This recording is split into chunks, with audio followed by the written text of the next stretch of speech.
Welcome to Sunday School, 1 Samuel 14, verse 6. And Jonathan said to the young man that bare his armor, Come, and let us go over unto the garrison of these uncircumcised. It may be that the Lord will work for us, for there is no restraint to the Lord to save by many or by few. The people had hoped that when they should have a king to lead them in war, they might break the power of the Philistines, who were still rulers over a large part of the land. But after Saul had been king 2 years, the Philistines seemed to be stronger than ever.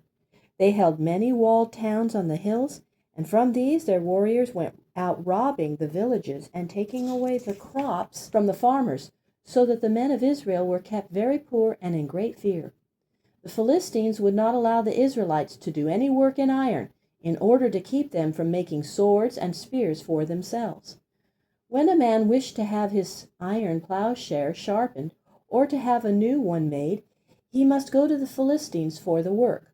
So when Saul gathered an army, scarcely any of the men could find swords or spears, and Saul and his son Jonathan were the only ones who wore suits of armor to protect them from the darts of the enemy. Saul gathered together a little army, of which a part was with him at Michmash, and another part with his son Jonathan at Gibeah, 5 miles to the south. Jonathan, who was a very brave young man, led his band against the Philistines at Geba, halfway between Gibeah and Michmash, and took that place from them. The news of this fight went through the land, and the Philistines came up the mountain with a great army, having chariots and horsemen. Saul blew a trumpet and called the Israelites to the old camp at Gilgal, down in the valley of the Jordan. And many came, but they came trembling with fear of the Philistines.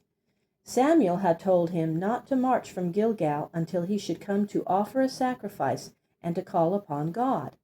But Samuel delayed coming, and Saul grew impatient, for he saw his men scattering. At last Saul could wait no longer. He offered a sacrifice himself, though he was no priest. But while the offering was still burning on the altar, Samuel came. He said to Saul, What is this that you have done? And Saul answered, I saw that my men were scattering, and I feared that the enemy might come down upon me, so I offered the sacrifice myself, since you were not here. You have done wrong, said Samuel. You have not kept God's commands. If you had obeyed and trusted the Lord, he would have kept you in safety. But now God will find some other man who will do his will, a man after his own heart, and God will in his own time take the kingdom from you and give it to him. And Samuel left the camp and went away, leaving Saul. Saul led his men, only 600, up the mountains to Geba, the place which Jonathan had taken. Across the valley near Michmash was the host of the Philistines in plain sight. One morning Jonathan and the young man who waited on him went down the hill toward the camp of the Philistines. This servant of Jonathan was called his armor-bearer, because he carried Jonathan's shield and sword and spear, to have them ready when needed. Jonathan could see the Philistines just across the valley. He said, If the Philistines say to us, Come over, we will go and fight them, even though we too are alone, for we will take it as a sign that God will help us. The Philistines saw the 2 Israelites standing on a rock across the valley, and they called to them, Come over here, and we will show you something. Then Jonathan said to his armor-bearer, Come on, for the Lord has given them into our hand. Then they crossed the valley and came suddenly up to the Philistines and struck them down right and left without giving them a moment. Some fell down, but others ran away. And as soon as their fellow soldiers saw them running, they too became frightened, and everybody began to run to and fro. Some fought the men who were running away, and before many minutes, the Israelites on the hill across the valley could see the Philistines fighting and killing each other, the men running in every direction and their army melting away. Then Saul and his men came across the valley and joined in the fight, and other Israelites who were in the camp of the Philistines and under their control rose against them. And the tribes near at hand came forth and pursued them as they fled. So on that day a great victory was won over the Philistines. But a great mistake was made by King Saul on the day of the victory.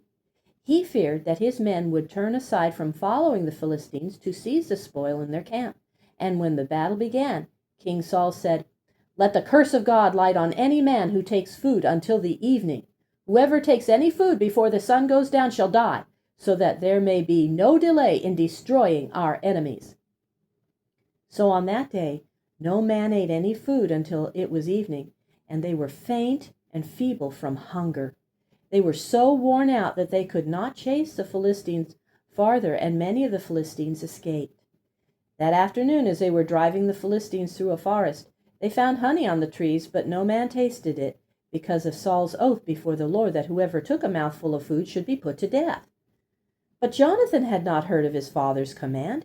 He took some honey and was made stronger by it.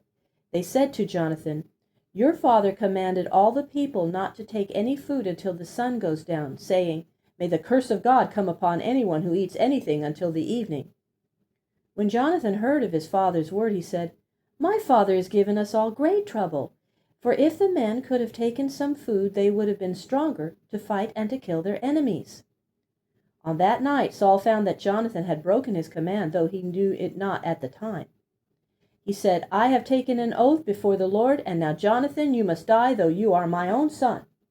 But the people would not allow Jonathan to be put to death, even to keep Saul's oath.